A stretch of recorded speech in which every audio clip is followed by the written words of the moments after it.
YouTube channel near you.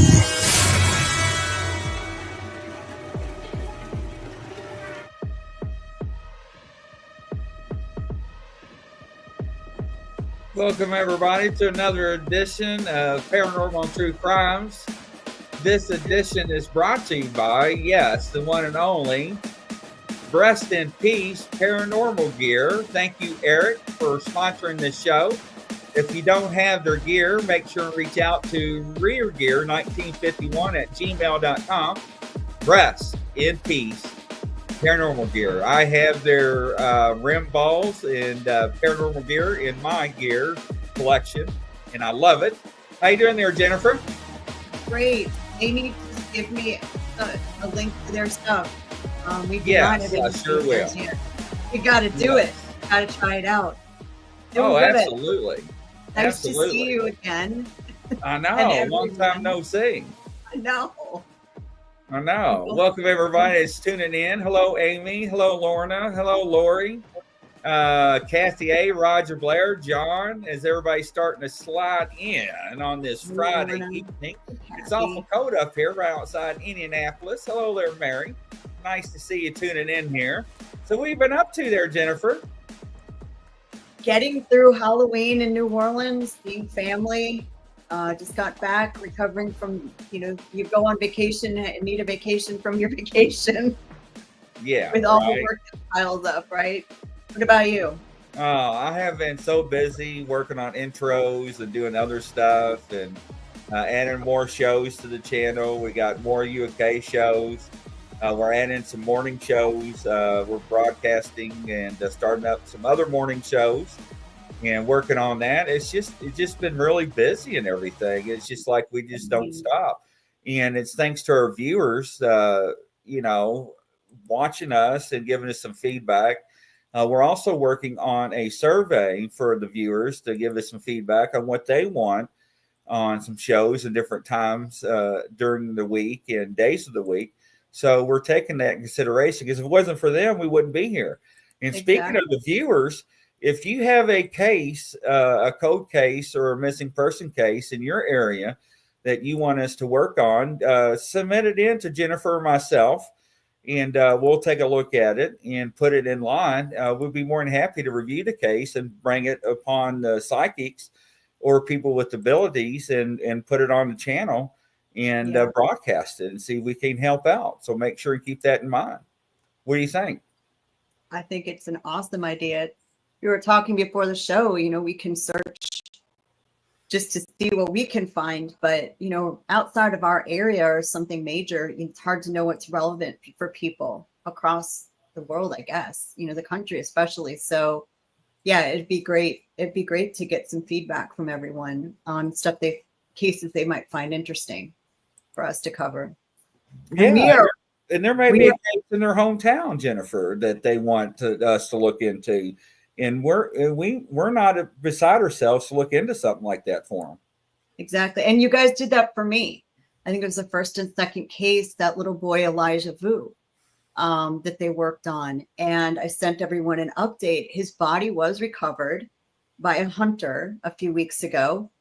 And it was exactly where it was described to have been. I had sent a picture to the mediums after our panel of where a few of them had described with the water tower they saw. And that is the area that little boy's body was found. So thank goodness, because now that family can start, getting some more peace and closure, as until they prepare for trial for the two people that hurt that little boy. So, but yeah, so they're folks, they are accurate. I mean, it's nice when you see those cases come to fruition. You get updates. Mercedes Vega was another one I sent an update on. And Melinda actually was going to go back to her sketches because they had a suspect was arrested in Tennessee. And I think I found a picture of him.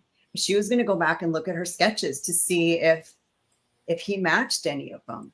So if y'all, sometimes you don't see our updates. I'm sure you all know our panel is so talented, but when you see these updates come, and you really get a realization of how accurate that panel is. They're just amazing and so talented.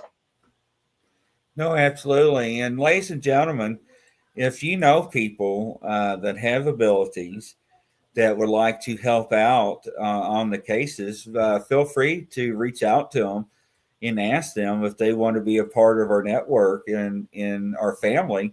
And Jennifer and I will be more than happy to talk to them and see if they are going to be a good fit. More the merrier, because everybody has their own talent and their own way of looking into things.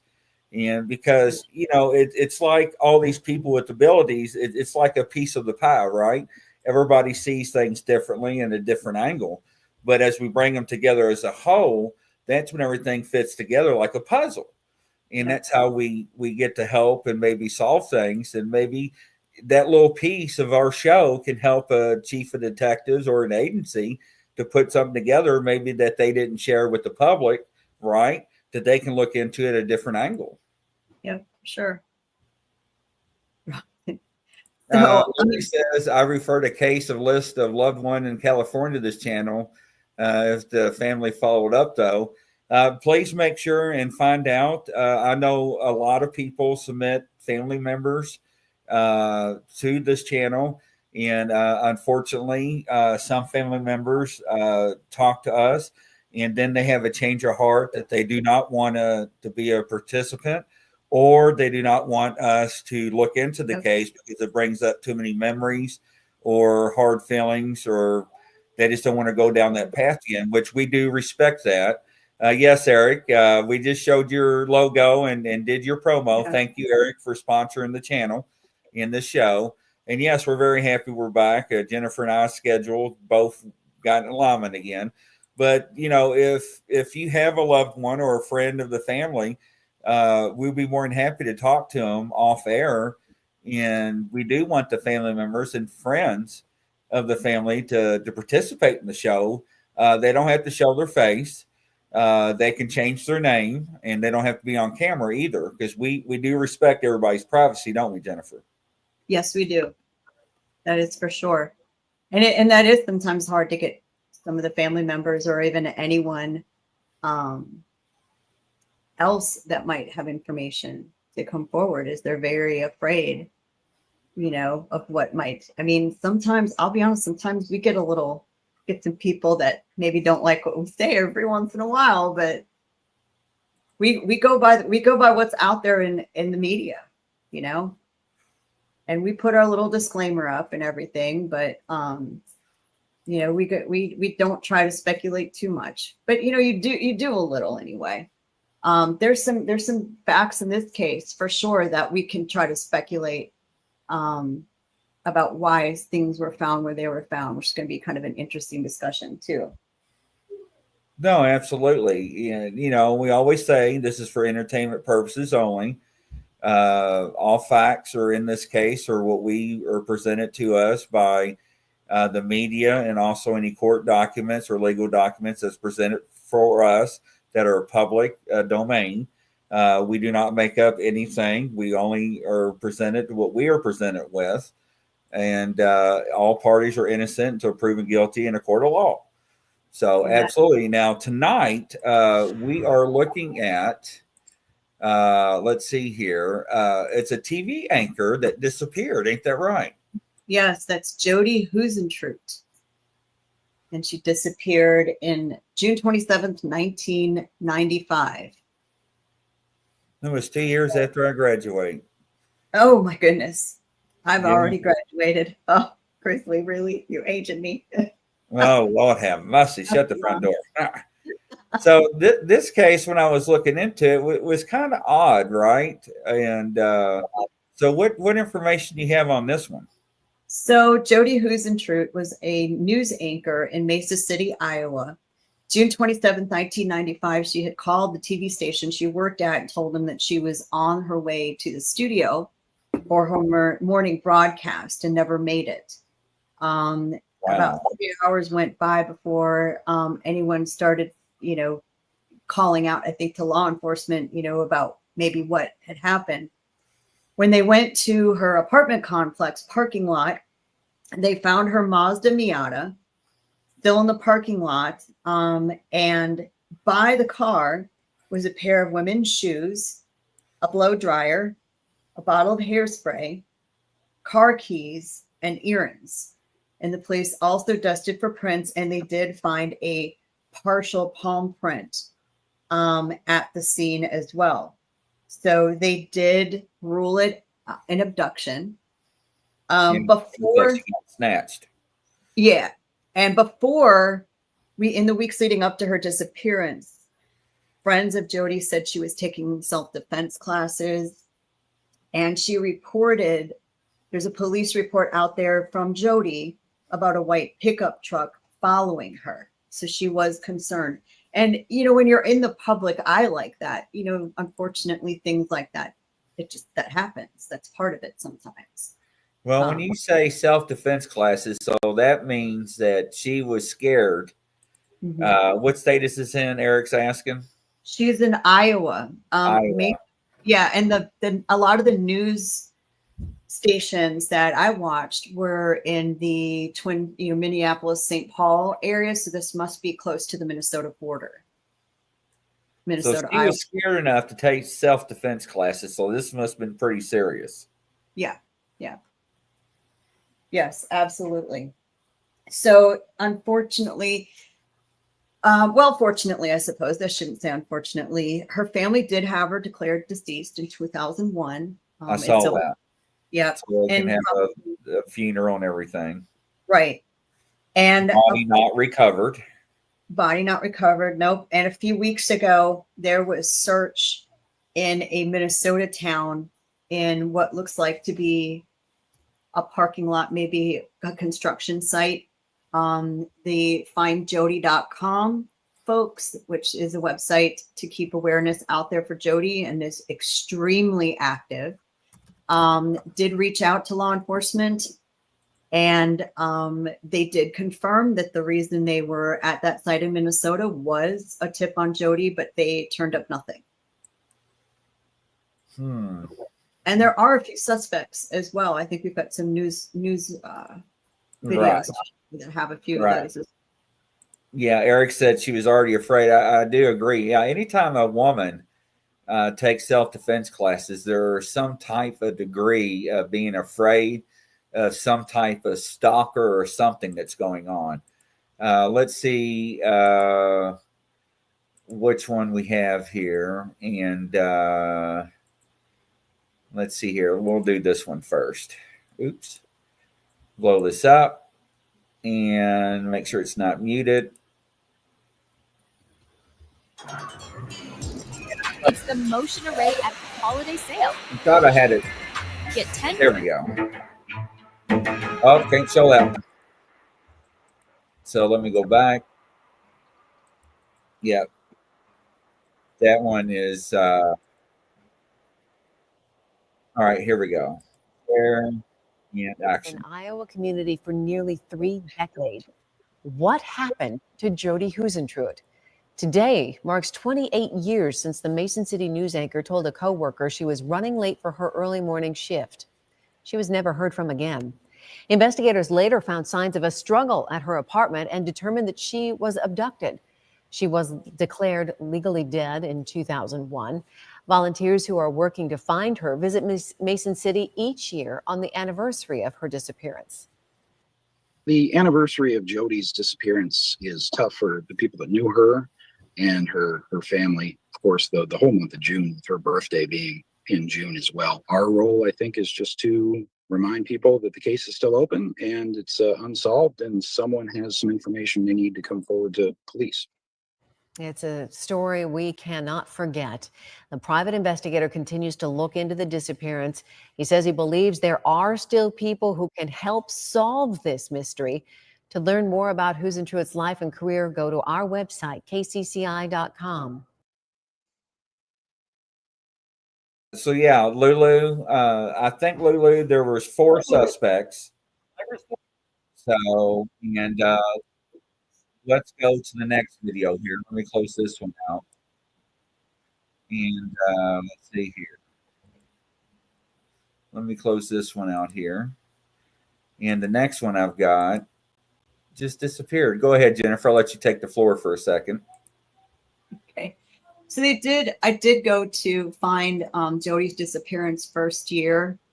Jodi doesn't report to work by 3:30 a.m. Her regular arriving time is morning and noon. Anchor producer at KIM-TV in Mason City, Iowa. 4 a.m. Jodi gets a call from Amy Coons. Let me know when you're ready. There's another news producer at the station. She says she'll be at work in a few minutes. Coons thinks Huisentruit sounds like she overslept, but she never arrives. Coons anchors the hour-long daybreak newscast, while Kevin Skarupa reports on the weather. 7:13, a coworker calls police to check on Jodi. When an officer arrives at 7:16, he finds Huisentruit's red Mazda Miata in the parking lot of her downtown Mason City apartment. A pair of red women's dress shoes, blow dryer bottle of hairspray, car keys, and earrings were scattered beside the car, along with the bent car key. There are signs of a struggle, and police initiate the missing persons investigation. They search the park next to the apartment complex, along with the Winnebago River that runs through the park. Mason City Police Chief Jack Schulpepper says the department had no concrete leads, and that is day one of her disappearance. They went through all of that. So a bent car key. So Yes. that would advise to us that she was trying to get into her car when the struggle ensued. So Yep. and I've got one clip up here. Let's share it, and I'll blow it up. And a possible new breakthrough in the case of a missing Iowa TV news anchor who vanished 28 years ago, and it could potentially pinpoint a person of interest. Jodi Huisentruit was 27 years old when she disappeared back in 1995. She had overslept and was running late to anchor the news that morning, but she never showed up. Police arrived at her apartment to find her car still in the parking lot, along with other items scattered around her apartment, like a blow dryer, her red heels, a bent car key. Now, 28 years later, a private investigator believes jealousy was a factor in Jodi's disappearance, saying Jodi had a secret fling with a mystery man just days before she went missing, never to be seen again. So let's bring in that private cold case investigator, Steve Ridge, who uncovered this new detail, has been investigating this case for years. Steve, thank you so much for being with us. I guess my first question to you, how do you even approach investigating a case that is nearly 30 years old? Well, persistence, I guess, is the answer, Nicole. I've been working on this case pretty much nonstop for 3.5 or 4 years. And what I discovered was that there was a relationship that formed with Jodi and a man who she met just 10 days before she went missing. And they were such fast friends that they actually spoke or met 8 times in 10 days, and she was out of town the other 2. So they went golfing, they had drinks, they sat on his lakeside overlook, they had dinner. She was very preoccupied with this gentleman, and it took her basically out of her normal routine, which I believe may have created some intense jealousy on the part of others who were used to seeing her on a fairly regular basis or being able to have access to her. So this has never been made public. It's something I discovered. I do know now that police are fully aware of it, but they chose not to make it public. I think it's important to make this public because it may shed light. If people did see Jodi out on a date or in different situations in that final 10 days, who else was there? Who else observed it? Who else might have been upset by it? And sometimes to get information, you have to give information. Absolutely. So that's why And we're talking about a news anchor here. This is in a small town, certainly, nearly 30 years ago. Obviously, television news anchors, things were a little bit different there. I mean, this is certainly someone that people would recognize, that people would know in that area. So this man, this mystery man, Steve, I know, I was doing a little research. So police initially called him a person of interest, but he was later cleared. So how do you think he potentially plays into all of this, 28 years later? Well, I think basically being in the wrong place at the wrong time, essentially, not realizing how supercharged the dynamics were around suitors. Jodi was just very popular. She was the star local news anchor in a very small community. That was the only television station that was actually based in that Mason City community. And so she was like a network star to the local people. And she was an attractive young woman that got lots of attention. She was very well liked by men and women. There were a lot of people that had an interest in being with her. So, Steve, before we let you go here, I know you're offering a $50,000 reward for information leading to Jodi's remains. I have two questions for you. Do you think her remains at this point will ever be recovered? And do you think we'll ever really know what happened to Jodi? Well, I think that there's only a slight chance that we will recover her remains, although I am specifically working on the method that was used potentially to dispose of her remains. And regardless of any condition of the remains, it is very possible that there could be physical evidence that would be self-sustaining for a very long period of time. So I haven't given up on that, but I think more likely would be, I know 3 people who I believe have information and have not come forward or have not been fully honest with what they know. And if any one of them were to come forward, I think it could re-energize this case. Oh, yeah, we certainly hope so. Steve Ridge, I know you've put a lot of hours into this, a lot of hard work. So thank you so much for giving us some of your valuable time. Absolutely. Thanks, Nicole. Thank you for watching. So what's really strange is, I know I shouldn't be saying this, is that I actually saw her being taken by her car and being taken back to the apartment. And that's where the struggle happened. Yeah. Okay. So on that note, I do have another news broadcast that covers one of the suspects. And I think I'm getting ready to play one of them and action. The search intensifying for Jodi Huisentruit, the missing TV news anchor from Iowa. New tips investigators to search a property in Minnesota that is under construction. And we're uncovering a lot of new information in this case and talking to a private investigator who's been working this investigation for decades. He says he's narrowed his suspect list down to 4 people. Here again is News Nation's Rich McHugh. The ground search for Jodi on day 1 included about 20 members of law enforcement, and by the end of the day Tuesday, search dogs from points all over Iowa. This is when Mason City Police publicly confirmed that Jodi's disappearance could possibly involve foul play, but there was still no mention of an abduction. Scott Fuller is a member of Find Jodi, an all-volunteer team of journalists and former law enforcement created in 2003 by 2 TV journalists, Josh Benson and Gary Peterson, to bring awareness to Jodi's case. The hope being somebody has some information they've been reluctant to share, or they may not even know they have information that might relate to Jodi's case, and that the introduction through TV or the internet is enough to bring them forward to the police and give that last piece of information that they need. Find Jodi has produced over 30 podcasts, hosted events to appeal for information. They've even put up billboards asking residents of Mason City not to sit in silence and to come forward. They've also done their own digging on the people who've been questioned over her disappearance, including John Van Cise.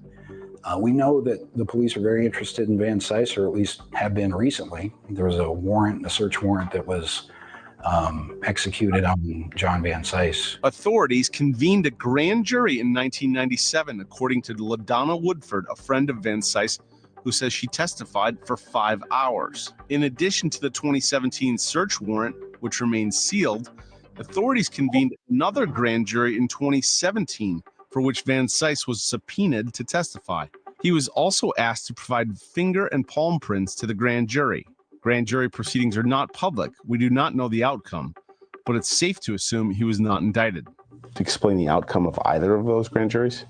No, that's not something that, those would be confidential court proceedings, and I wouldn't be at liberty to comment on those. In April of 2019, Van Cise came forward and issued 2 statements via an intermediary saying he had absolutely no involvement in the apparent abduction of his friend Jodi Huisentruit. He denied having a romantic relationship with Jodi and said that since her disappearance, he has fully cooperated with all local, state, and federal law enforcement officials. He says he has been the subject of 2 voluntary polygraph tests and DNA testing. He also disclosed he had recently been diagnosed with moderate and advancing Alzheimer's disease, a claim we cannot independently verify. Way. Back in Mason City, Chief Brinkley insists they are continuing to work the case. Yep. We're still working on this. I think it's something that we want to be absolutely certain about at the point that we would make a move on something. And at that point, with the county attorney having some game plan for how to move ahead. And so I think we'll be very deliberate about how we handle that. We're being very deliberate about that now, particularly as we get different questions about who parties are or are not possible suspects. And we want to be very careful about that because we'll need to answer all of those questions as well in a court of law at some point, we hope. Sounds like you're getting close. I think that we have some working theories that we continue to work on.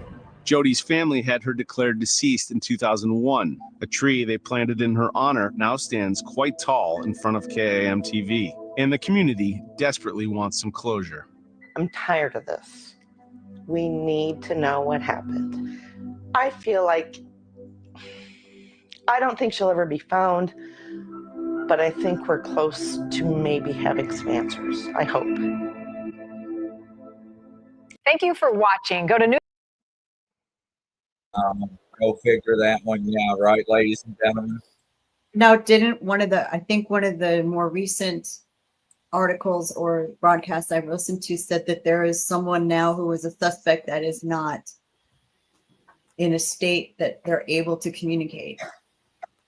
Why is it that every time a major suspect, let me stand corrected, I shouldn't have said major, but a suspect that's on the radar, it always comes down with dementia or Alzheimer's? Because you cannot prosecute somebody in that mental state. Right.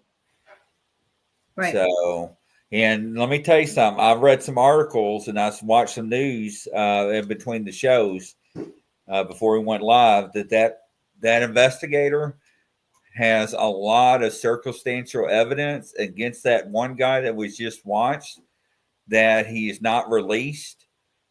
The police has, but he will not talk about because it's still an open case. Oh, wow. So what does that tell you? Yeah. Yeah. No, Eric, you're right. You're right. We covered a case not too long ago about that guy and that girl, remember? And he even said, he probably pushed her in the car and he was no good.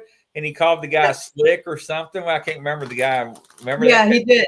He did. Oh, if I was going to do it, I was going to do it. Yeah. I told you, it sounded like a damn confession. Yeah, I remember that. I think that was the last case we covered. Yeah. So it will have, we'll do some digging on that suspect and where he's at now. Maybe he is the one we're thinking that is not communicative. But if he was dating her, if he was seeing her and he went out and played golf with her, that's going to talk about, that's why he's got a palm print on the vehicle. It doesn't mean he's a suspect. The only how he can tie her if he has DNA evidence or there was a witness that said that he saw him with her that morning. Right. But you got to figure that was an apartment complex. So hopefully somebody would have saw something or his vehicle or something. Yeah. And you'd think, and I don't think in 95, a lot of them had video surveillance. Probably not. Right. I do want to point out too that the articles scattered around her car aren't odd for a morning news anchor, because it seems that she'd be getting dressed at work. The blow dryer is a little weird, to me, but she would be getting dressed in makeup and hair all at work. She wouldn't have done that No, right. before she left. So the bent key is, to me, is that's the main thing to me. Well, like I said, I mean, doesn't it sound like, from what they said the articles were, is that it sounded like, from the articles, from the outside to the inside, that she was taken back inside the apartment. It sounded like. I could be wrong. I read there was signs of a struggle. Well, the stuff around her car could be that, but they had to have searched her apartment. The bent key, the key being bent. If it was someone she was dated and they were in a good spot, unless they had a menacing appearance to them, why would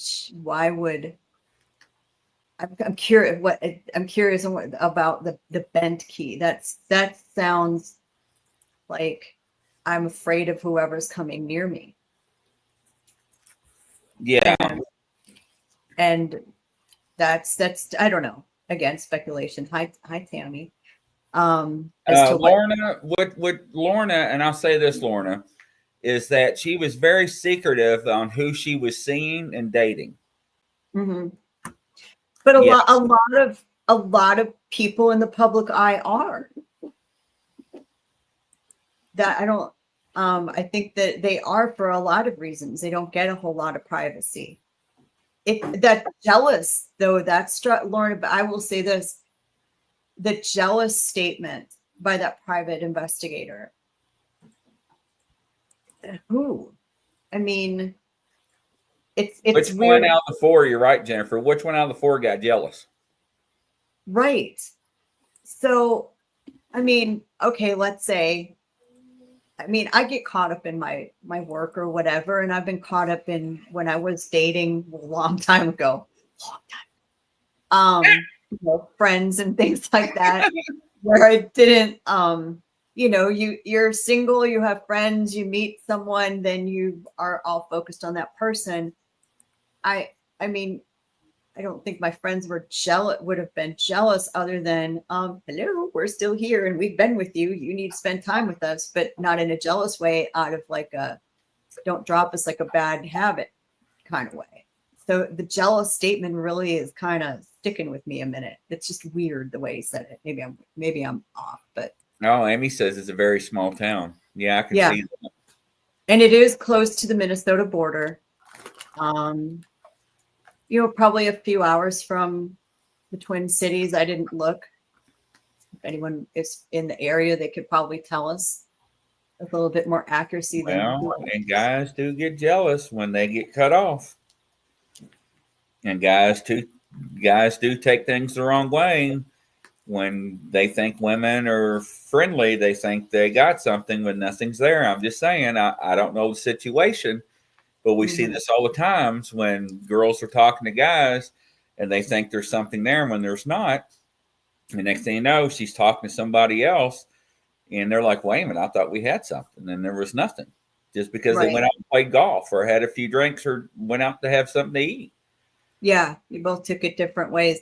And if you go back to the fact that she was taking those self-defense courses and you look at the profile of someone that would initiate her to do that, where they're stalking, following, that's also a behavior, I would think.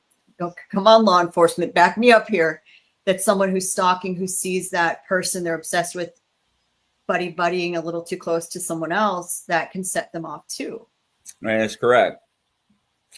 I'll say this, and Jennifer knows, there was not too long ago that somebody in our family was being in this type of position, and they reached out to good old Grizzly, and good old Grizzly had made a phone call and explained to this person boundaries and what happens when boundaries are broken. And that guy never bothered our family member again.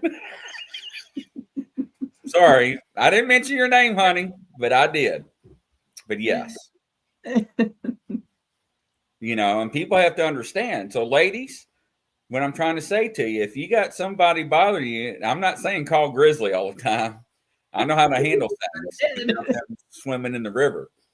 I'm just saying, you need to tell your family and friends that somebody's bothering you just in case something does happen. Yeah. This person reached out to me, and I know how to handle things appropriately and professionally, not off Hollywood, but there are certain words I told this gentleman, and he ended up disappearing and not contacting this woman anymore. But anyways. So here's another thing, and I will see if I can find this article, and it might be on findjodi.com because that's where I got a lot of the sources from. There was a waitress. Did you read this? That was murdered in the area. What? And before she was murdered, she told her family member there was someone who was showing up at the diner.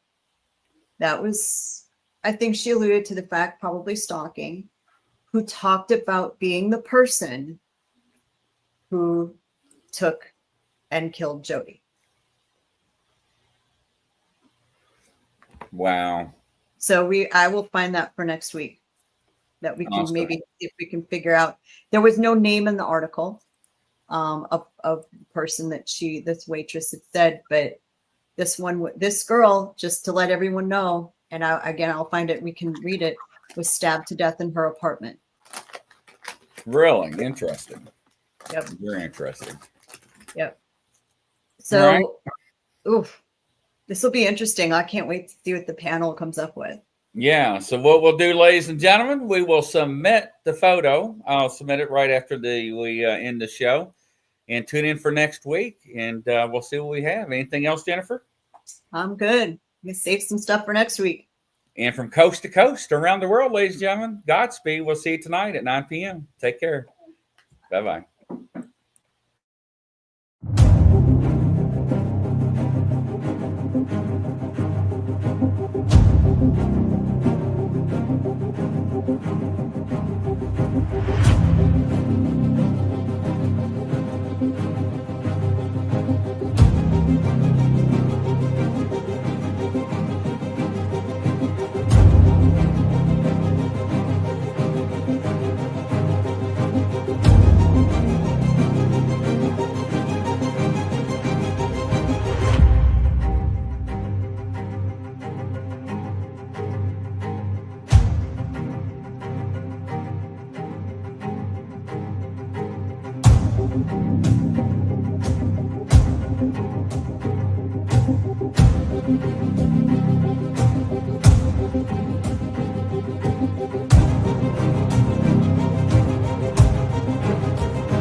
Coming to a YouTube channel near you.